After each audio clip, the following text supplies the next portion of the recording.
On va commencer par évoquer cette annonce de l'armée israélienne tout à l'heure. Elle a déployé des soldats dans le sud du Liban, dans la zone frontalière. Parallèlement, Israël continue de bombarder des positions du Hezbollah. On écoute les précisions d'Alexandra Quarini. Dans la banlieue sud de Beyrouth, les pompiers sont à pied d'œuvre pour éteindre les flammes, conséquence des frappes israéliennes qui se poursuivent au Liban.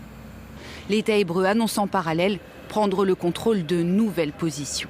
Le Premier ministre Benyamin Netanyahou et moi-même avons autorisé les forces de défense israéliennes à avancer et à prendre le contrôle de positions stratégiques supplémentaires au Liban afin d'empêcher les attaques contre les communautés frontalières israéliennes.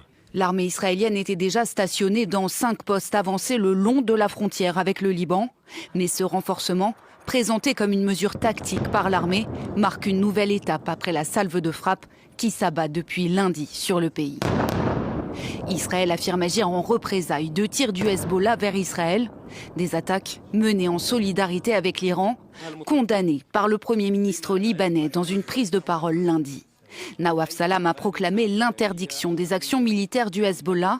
Une décision inédite, mais insuffisante pour faire retomber la pression.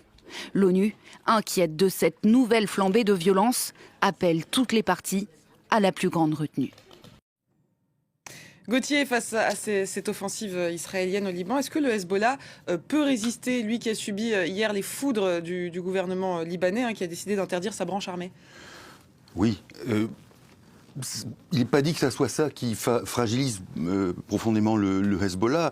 Le Hezbollah est tributaire de la société libanaise, c'est-à-dire qu'il prétend la représenter, ce qui est une usurpation, puisqu'elle est autre que le Hezbollah. Il y a le Hezbollah, mais il y a autre chose. Il prétend la représenter, mais il en a besoin aussi. Il repose sur cette société libanaise. Et cette société libanaise, si elle venait à s'effondrer, si le système, qui est déjà chancelant, venait à s'effondrer, eh bien le Hezbollah serait obligé de procéder à des révisions déchirantes, c'est-à-dire tout simplement de se demander à quoi il sert.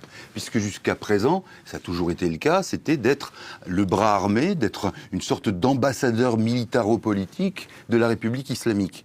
S'il n'y a plus cela, que devient le Hezbollah ?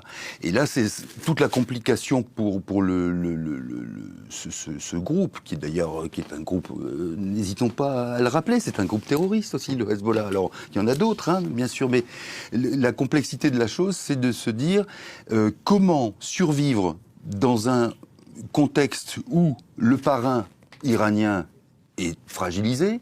Comment survivre dans un contexte où la situation même risque de fragiliser encore plus la société libanaise ? Et donc,